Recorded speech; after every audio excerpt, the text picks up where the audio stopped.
Hey, hi, hello, greetings, welcome, how are you? I'm back, I'm here again, I'm on your screen. Thank you very much for clicking on the video. What am I going to talk about today? I'm not sure. Maybe if I talk enough, I'll say something that's actually of interest for people, and they'll go, hey, this guy's cool. I want to see more of his work on my YouTube page. Coming from the underground up.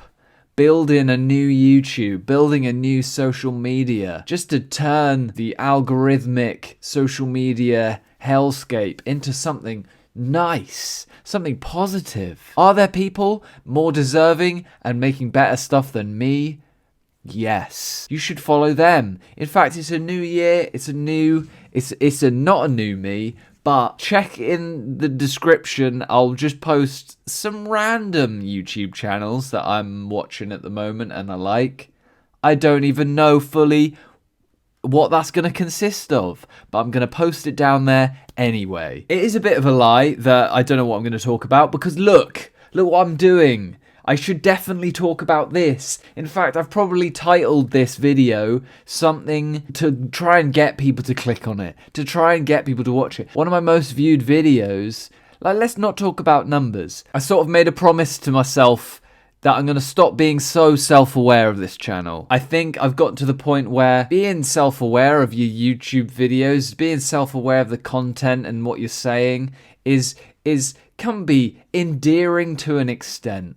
But at a certain point, I think I'm just there is a lack of thought of topics that I want to actually talk about. My whole MO is like talking truthfully and being honest. So, but I think I also need to kind of make a little maneuver away from being so self-aware. But yes, just to make one quick point, I am very aware that like one of my most watched videos is me making a lo-fi hip-hop animation, and I like titled the video making your own lo-fi, and it's like it wasn't really a tutorial, it is just one of these things. So I'm gonna try it again.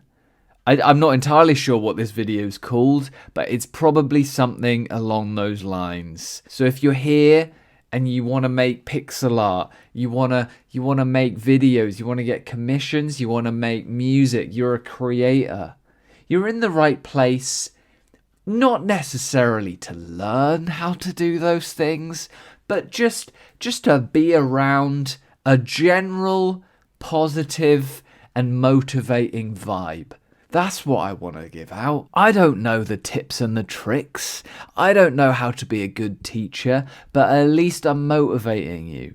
You're sitting there, you're watching me, maybe you're doing something yourself, you're working on a personal project, and you wanna get some inspiration for your little pixel art project. Well, buddy, friend, companion, comrade, you're in the right place. That's what we do here. We get shit done. This is a secret project. Be quiet. Don't tell anyone, except please do like the video, share it. We got to get those numbers up. That's what I live for. This is a scene. This is one image. This is one shot of a pixel art animated music video that I'm working on that will be coming soon. It's for the songwriter and musician Stephanie Maybe, who you might know. Maybe. Haha, I'm sure she gets those jokes a lot. She told me that I could post this. I recorded this a while back while I was working on this piece. She's not sure when exactly she's going to release the album, but she's working on a new album. Spoilers, I don't know if I should even say that. I'm sure she'll be fine about it. She's a lovely person. I did a bit of website art for her a while back.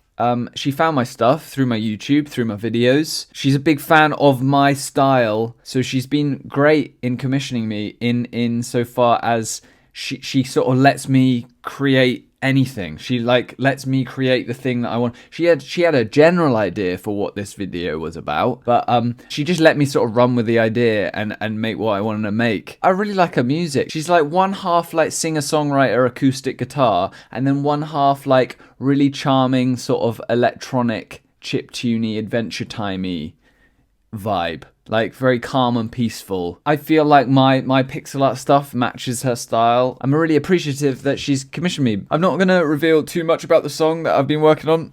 I haven't actually heard the whole thing anyway. I've just heard a little sample. The way that she explained it to me and like told me about her idea was that it was very much about social media and like the internet age of like data and how data is being used, but also, as well as that, how we've gotten to such a technologically advanced age that we can sort of see different trajectories that we could go in. And my video and my art and the little story that is in this video is kind of post-apocalyptic. The planet has kind of died and we've sort of we've gone down this negative path.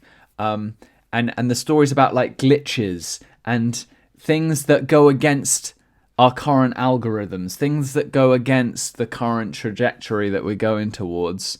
And it's sort of about this kind of little robot. He goes on this journey through the landscape and then gets shown a vision almost, or like the possibility, the glitch in the system that shows how things could have been different, how there could be a positive take on all of these things. So things like energy consumption and communication, like the fact that the internet could and is such a positive thing about connection, but it's being used in horrible ways.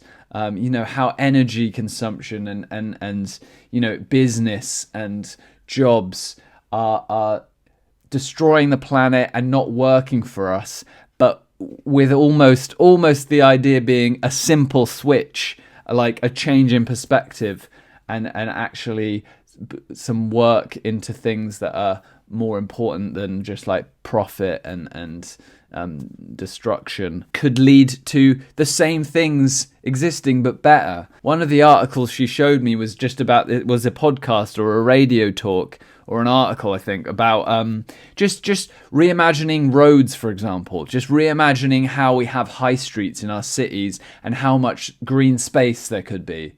Little things like that, like having the thing that we already have, like whatever it is, petrol stations, roads and whatever, cars. I'm not saying it'll be easy. I'm not saying that this is like some sort of easy switch that we could do tomorrow, but just that idea. Going against the self-fulfilling prophecy almost, the doom of algorithms and data and quotas that we're sort of just slowly moving along. And that's basically it.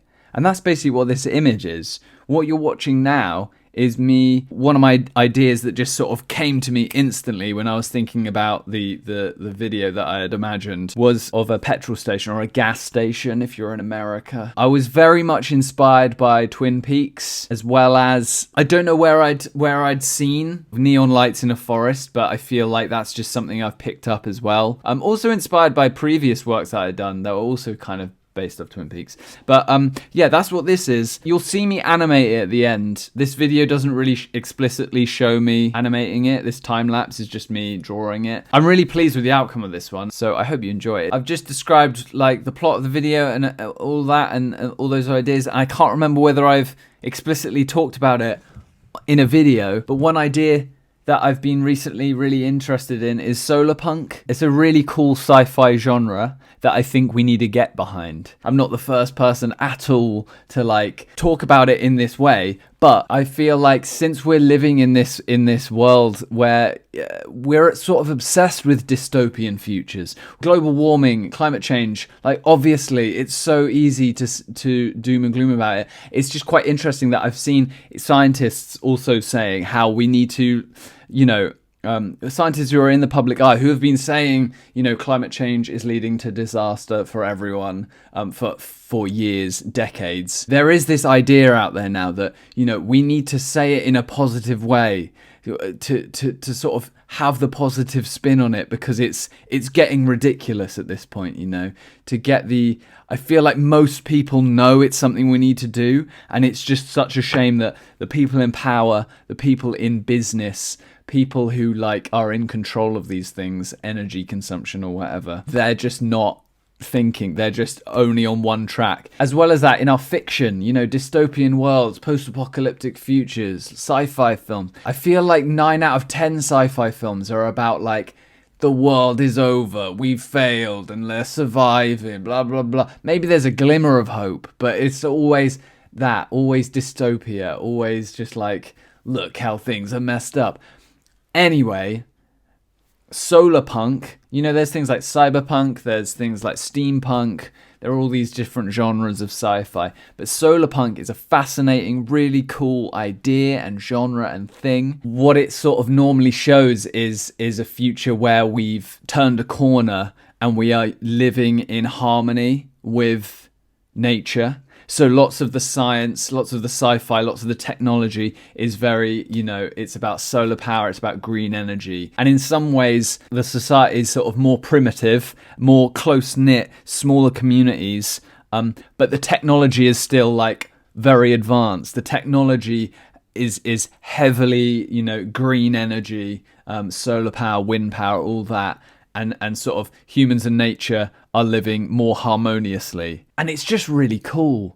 I would advise you look up Saint Andrewism. He's a great video essayist. He makes really cool videos. You should definitely watch his Solarpunk video though. But it's just something I've realized that like I'm really into. It's always cool seeing it. You know, Studio Ghibli isn't far off it. Lots of their sort of fantasy sci-fi visions have a sometimes Solarpunk kind of vibe. Nausicaa, for example, their society of like wind-based machinery and buildings is kind of Solarpunk. There's a really well animated advert for something that goes around a lot when talking about Solarpunk. But I just think it's a underappreciated form of fiction. That we need more books written with that in mind. For a positive spin of a future that's gone past the sort of doom that we're seeing play out now. But as well as this, fiction informs how we think of things as well. I find it fascinating when people can't see how fiction actually impacts our real world. Like fiction impacts reality. I think it can only be a good thing to learn and imagine new ways of living for reality, for the real world, can only be a good thing. So I'm a big fan recently. Big fan of Solarpunk. I'm all about it. Welcome to the Poncho Pilgrim Positivity Power Hour. So that's everything I wanted to say, I guess. It's a new year. We're looking to the future. But don't forget the present. That's all I'm saying. It's good to look to the future. But that is purely imagined. It's in your head. You don't know what it's going to be like, even next week. So live for the now, live for the present. That's what I'll leave you with. And this is my New Year message. I'm working on cool stuff. Look, this will be out soon. You'll see this. I'll keep you updated on that. But yeah, is that about everything? I feel like maybe I've talked enough. I'm really grateful for you being here on this tiny little pocket of the internet. Oh, quickly, I've just remembered something I was going to mention. Another cool thing, a book you should read. I'm sure I've said it before, but you should read Island by Aldous Huxley. Everyone knows Brave New World by Aldous Huxley, which is very much his sort of dystopian future. But the lesser known book, I feel, and the more important and maybe better book by Aldous Huxley is Island. You should read Island. Very much a great example. Kind of. It's not really Solarpunk. It's just a vision of like how now could be. It's not even that far in the future. It's just a sort of Western science meets Eastern philosophy mergence to create this fictional island where they're living with these two ideas progressively and well. And it's like a little story about a utopian island that a journalist goes to. It's a great book. You should just read that book. It's really good. It's one of my favourite books. That and Earthsea. They've got to be up there with two of my favourite books of all time. Island by Aldous Huxley and Earthsea by Ursula K. Le Guin. Yes, good. I feel like I've successfully imparted what I wanted to impart upon you. I'm sure that you've enjoyed every second of it. Keep looking after yourself and those around you. Keep doing your creative things. I hope you've been inspired. I hope you're making your own pixel art animation. Just right at the end here, just to quickly say, if you've come here for tutorial and stuff, I'll quickly just mention a few things. The canvas size is about 400 by 225. I'm using the pencil tool at 1 pixel size. I'm animating by doing frame by frame animation inside Photoshop. So I'm using the timeline feature, creating a frame animation, and just moving a few things about. Mainly it's just like little dust particles, changes in the light. I make sort of looping GIFs, and I try, I'm always learning. Sometimes I want to animate more, sometimes I sort of can only animate a little bit. I'm not the best animator. There are some scenes that I find easier than others. There are some scenes that I want to try more than I do on others. Sometimes I'm like, there's no way I'm going to animate every single leaf in this forest, for example. It is what it is. Watch my videos, my more tutorial-y videos. There's some somewhere on my channel. Trial and error. That's my main message. And then, so then I enlarge this file. Nearest neighbor keeps the pixels. Then I export the video to QuickTime or like to a MOV file, MP4, I can't remember. And then I just put it into iMovie, and away we go. We got a video, we got an animation going. Hope that helped. Oh, I completed Death Stranding the other day. That was cool. I've been playing that over the Christmas break. I've been playing Pokemon Brilliant Diamond as well. Yeah, Death Stranding was so fun. It's so stupid, but so fun. It was great. I loved it. I'm enjoying Pokemon as well. Gen 4, not my favorite gen. And also, I'm not super hyped for Arceus. I'm not feeling it. But what I am hyped for is the new Kirby game. Expect some Kirby fan art, I'm sure. Speaking of dystopian futures, look at that Kirby hellscape. That's about it. That's about everything. Look at my Chaos Magic pendant. Look at my new big t-shirt. These are material goods that are giving me joy. I hope I've imparted some positivity and joy to you. I hope you enjoyed this art. It's a new year. It's the same me. You're doing your bit to change the algorithm. Have a good day. Have a good January. I still don't know how to end videos. Thanks for subscribing. Keep an eye out for some more stuff. I've got some ideas. Keep on working, but don't work too hard. You have been listening to Chaotic Good Radio, and I'll see you soon.